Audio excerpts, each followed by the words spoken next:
झाडाला मिठी मारतायत हा, तसं बकरीला काय जाऊन मिठी मारत नाही.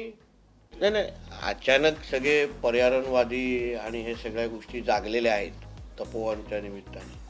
कुंभमेळ्याच्या पार्श्वभूमीवर तिथे साधूंच्या राहण्यासाठी ती सगळी जागा उपलब्ध होणार आहे असं मी ऐकतोय. आणि हिंदू समाजाच्या दृष्टिकोनातून कुंभमेळा आमच्यासाठी अतिशय महत्त्वाची बाब आहे.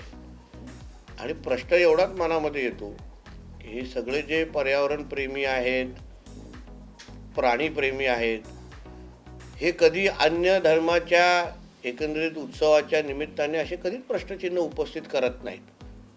म्हणून मी तो ट्विटमध्ये विचारलं, आपल्या देशामध्ये अगर सर्व धर्म समभाव आहे तर सगळेच प्रश्न, सगळ्यात हरकती, सगळ्यात पर्यावरणावर प्रेम असो, हे सगळं हिंदूंच्या सणाच्या वेळी का येतं, हा साधा प्रश्न मी विचारलेला आहे. कारण कधीतरी मनात प्रश्न येईल ना.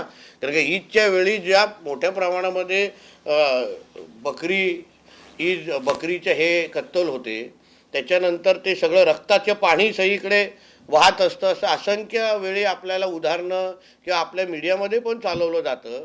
पण तेव्हा हे पर्यावरणप्रेमी कधीच आवाज उचलताना आम्हाला दिसत नाही, कधीच बोलताना दिसत नाही की व्हर्च्युअल बकरी ईद करा, असं कधीच ऐकत नाही आम्ही. मग एका धर्माला एक न्याय आणि दुसऱ्या धर्माला दुसरा न्याय, हा कशाला, हा प्रश्न ह्या निमित्ताने मी फक्त ट्विटच्या निमित्ताने विचारलाय. का नाही जा. आता जसं झाडाला मिठी मारतायत, चांगली गोष्ट आहे, झाडं जगली पाहिजे पर्यावरणाच्या दृष्टिकोनातून, बरोबर मुद्दा आहे. पण जसं झाडाला मिठी मारतायत हां, तसं बकरीला काय जाऊन मिठी मारत नाही.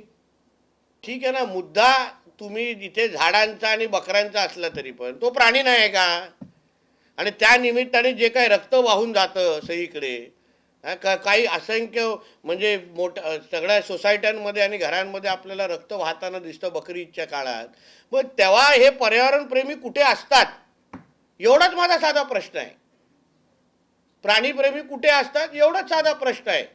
कोण ऑक्सिजन देतं नाही देतं हा वेगळा मुद्दा आहे.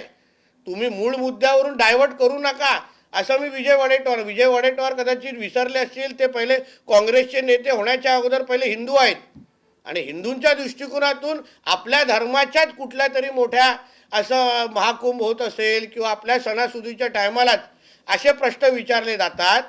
मग अन्य धर्माच्या टायमाला हे गप्प का, एवढा साधा प्रश्न विचारलाय मी, त्याच्यामध्ये चूक काय.